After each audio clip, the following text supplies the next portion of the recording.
खबर बांग्लादेश से। वहां मोहम्मद यूनुस की अंतरिम सरकार के दौरान लगातार अल्पसंख्यकों के खिलाफ जो कार्रवाई हो रही है, जिस तरह के उन पर हमले हो रहे हैं, उस पर दुनिया भर में सवाल उठ रहे हैं और भारत में और भी ज़्यादा। ख़ासतौर पर हिंदुओं के साथ जिस तरह का व्यवहार वहाँ हो रहा है, मंदिरों पर हमले हो रहे हैं और अब पुजारियों को भी गिरफ्तार करने का सिलसिला वहाँ शुरू हो गया है। चिन्मय कृष्णदास के बाद 2 और पुजारियों को वहां गिरफ्तार किया गया, जिसका विरोध बांग्लादेश में तो हो ही रहा है, भारत में भी काफी तेज हो चुका है विरोध का ये सिलसिला। अल्पसंख्यकों पर हमलों को लेकर भारत के सख्त संदेश के बावजूद बांग्लादेश में गिरफ्तारियों का दौर जारी है। चिन्मय कृष्णदास के बाद 2 और पुजारियों को शनिवार को गिरफ्तार कर लिया गया। पुंडरीक धाम के रंगनाथ श्याम सुंदर दास और रुद्रपति केशव दास को बांग्लादेश पुलिस ने तब गिरफ्तार किया जब वो चिन्मय कृष्ण दास को दवाएं और प्रसाद देने गए थे। इस्कॉन कोलकाता के उपाध्यक्ष और प्रवक्ता राधा रमण दास ने यह जानकारी दी। यह भी जानकारी आई है कि बांग्लादेश से भारत आ रहे इस्कॉन के कुछ पुजारियों को रोक लिया गया है। इस्कॉन का दावा है कि कम से कम 4 पुजारियों को गिरफ्तार कर लिया गया है। इस बीच बांग्लादेश के भैरव इलाके में इस्कॉन के केंद्र में तोड़फोड़ भी हुई। बांग्लादेश में अल्पसंख्यकों के साथ साथ पत्रकारों पर भी हमले जारी हैं।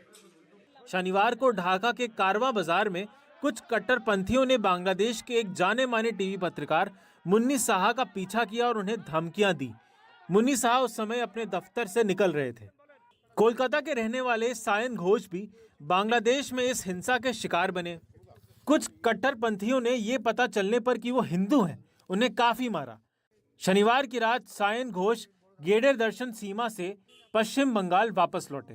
उन्होंने मुझे बहुत मारा, मेरे सिर के पीछे पत्थर से मतलब फोड़ दिया मेरा सिर, और चाकू से मेरे यहाँ पे मतलब मेरे आँख पे अटैक किया था। मैं थोड़ा हट गया था और मेरे यहाँ से पूरा एकदम वो हो गया, कट हो गया। तो 23 तारीख बांग्लादेश गया था, तो वहाँ जाने के बाद वहाँ का कुछ लड़का जो जमात का बोलते हैं, जमात मुस्लिम, तो वो सब मिलके 4-5 आदमी मिलके उसको पकड़ने के बाद बोलता है कि तुम्हारा जाति क्या है।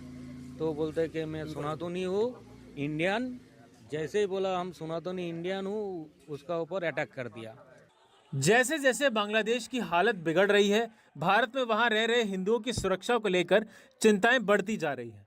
दुनिया भर में इस्कॉन के अनुयायी भी चिंता में हैं और हालात सुधरने की प्रार्थना कर रहे हैं। इस्कॉन पूरे विश्व में अपने 1000 केंद्रों के माध्यम से इस शांतिपूर्वक हम प्रार्थना कर रहे हैं, भगवान से एक प्रेयर कर रहे हैं कि जो उथल पुथल मचा हुआ है बांग्लादेश में, तो वहाँ पे जितने हमारे कृष्ण भक्त हैं और जितने हिंदू समुदाय के लोग सनातनी हैं, सबकी सुरक्षा व्यवस्था सद्भावना से शांतिपूर्वक इस समस्या का समाधान निकले। इस बीच बांग्लादेश में अल्पसंख्यकों के उत्पीड़न के विरोध को लेकर केंद्र सरकार को सभी राजनीतिक दलों का साथ मिल रहा है। I have already cleared my stand. I have said this in Delhi. If you go through the constitution, external affairs falls in the union list. And even if the state wants to intervene, it cannot. You have to follow the constitution of the country. The images that's surfacing out of Dhaka and Bangladesh, it's infuriating. It boils your blood.